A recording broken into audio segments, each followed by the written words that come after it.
महत्त्वाची बातमी, राज्यातील शेतकऱ्यांच्या खात्यात उद्या 4,000 रुपये जमा होणार आहेत। पीएम किसान सन्मान आणि नमो शेतकरी महासन्मान निधीचे हे पैसे जमा होतील। नमस्कार, शेतकऱ्यांसाठी अत्यंत महत्त्वाच्या ठळक बातम्या। खानदेशात भुईमूग कांदा काढणी सुरूच। बुलढाण्यात खरीपासाठी 1,70,000 टन खत साठा उपलब्ध। भाडेपट्ट्याने शेतजमीन कसणाऱ्या शेतकऱ्यांनाही मिळणार पीक कर्ज, पीक विम्याचा लाभ, सरकारचा महत्त्वाचा निर्णय। नांदेडमध्ये वादळी पावसामुळे हळदीचे नुकसान, मुदखेड तालुक्यात अनेक शेतकऱ्यांचे नुकसान।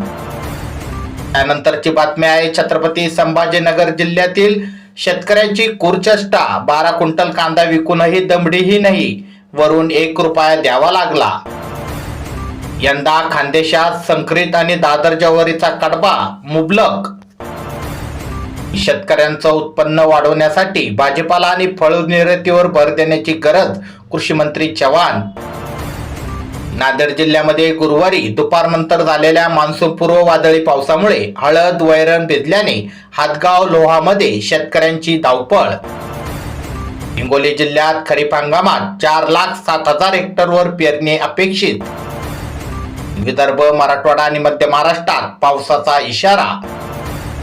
सोलापूर जिल्ह्यातील प्रत्येक तालुक्यात उभारणार स्मार्ट आरोग्य केंद्र। पानद रस्ते, जमीन नोंदी व्यवस्थेला गती देणार महसूल मंत्री चंद्रशेखर बावनकुळे।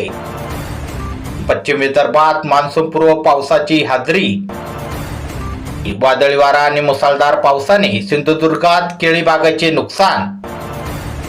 कापूस बियाणे विक्री 15 मे पासून सुरू होणार।